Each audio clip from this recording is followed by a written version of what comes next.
स्वागत है आपका हमारे चैनल योगा एजुकेशन इंडिया में। विद्यार्थी, जैसा कि हम घृण संहिता समझ रहे हैं, घृण संहिता में षटकर्म समझ रहे हैं और षटकर्मों में धोती समझ रहे हैं। ठीक, तो हमने अंतर्धोती और दंत धोती, हृदय धोती समझ लिया है। अब आज हम समझेंगे चौथे नंबर का मूल शोधन धोती। ठीक, तो आप ध्यान से समझिए और नोट्स भी साथ में बनाते चलें। चलिए इसकी करने की विधि समझें और इसके लाभ समझें हम विद्यार्थियों। चलिए नोट करें आप। जब तक गुदा मार्ग का शोधन नहीं हो जाता है, घृण ऋषि क्या कहते हैं चंद्रकपाली राजा से कि जब तक गुदा मार्ग का शोधन नहीं हो जाता है तब तक अपान वायु यहीं पर होती है ना गुदा मार्ग पर, तो अपान वायु में अस्वाभाविकता बनी रहती है। क्या कहते हैं, जब तक गुदा मार्ग का शोधन नहीं हो जाता है तब तक अपान वायु में अस्वाभाविकता बनी रहती है। अतः पूरे प्रयत्न से मूल अर्थात गुदा मार्ग का शोधन पूरे प्रयत्न से करें। किस प्रकार से करेंगे? पूरे प्रयत्न से गुदा मार्ग का शोधन पूरे प्रयत्न से करें, ये बताया है, यानी जोर देकर बताया है, यानी जरूर करने के लिए बताया कहा है। और विद्यार्थियों विधि बताया है कि हल्दी के विधि किस प्रकार के क्या यूज करना है। हल्दी के डंठल अथवा बीच की अंगुली के द्वारा क्या चीज़ें यूज करनी है।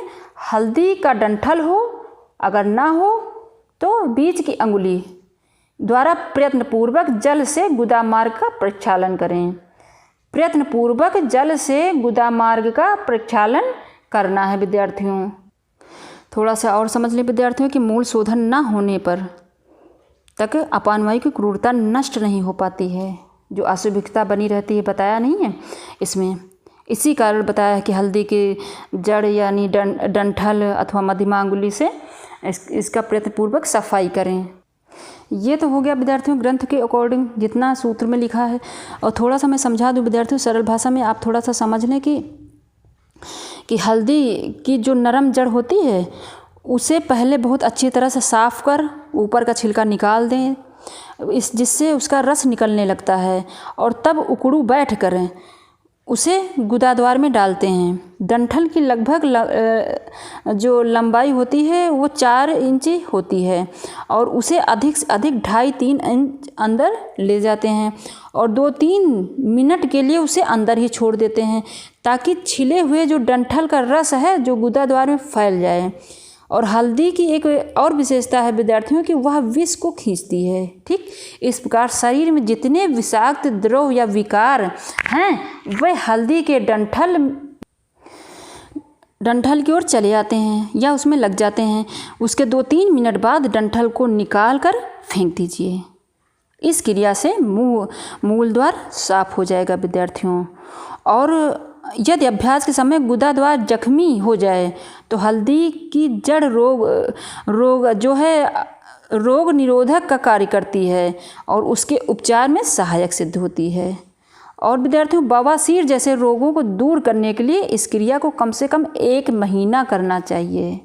ठीक, और अगर हल्दी की जड़ उपलब्ध ना हो तब मध्यमा अंगुली का प्रयोग किया जा सकता है।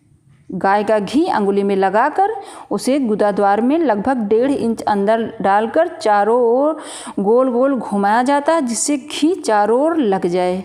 ठीक, और घी अनेक औषधीय गुणों से युक्त होता है। यदि अंगुली अंदर ना जाती हो तो बहुत जोर मत लगाइए। अंगुली जितनी अंदर जाए उतना ही डालकर उसे गोल गोल घुमाते जाइए। फिर अंगुली को बाहर निकालकर अच्छी तरह धो लीजिए। फिर ऊपर बताए अनुसार अंगुली को अंदर डालकर घुमाएं। इसी प्रकार कई बार कर सकते हैं विद्यार्थियों। तो आशा करते हैं विद्यार्थियों आपको अच्छे से समझ में आ गया होगा जितना मैंने अभी दोबारा समझाया। इतना तो ग्रंथ के अकॉर्डिंग है, ये आप इसका नोट्स बना लें और याद इतना ही करना है। वो आपको मैंने समझाने के लिए बताया ताकि आपको अच्छे से समझ में आ जाए। और इसके विद्यार्थियों लाभ नोट कर लें कि मूल शोधन की क्रिया से पेट का जो कड़ापन होता है, जो कड़ा पेट लगता है, कड़ापन दूर होता है।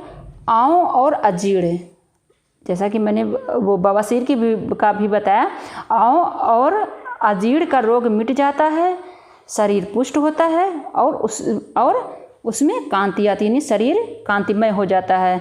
शरीर का अग्नि समूह प्रदीप्त होता है, शरीर का जो है अग्नि समूह भी प्रदीप्त होता है इससे।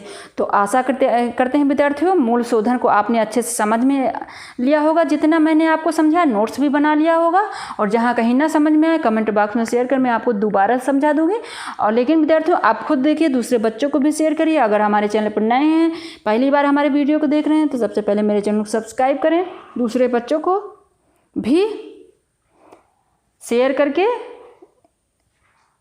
समझ लीजिए। एक योग की थोड़ी सी शिक्षा आप ही बढ़ाने में सफल होंगे, क्योंकि देखो ज्ञान जो है जितना फैलाओ उतना ही बढ़ता है। तो आशा करते हैं आप ऐसा ज़रूर करेंगे। धन्यवाद विद्यार्थी।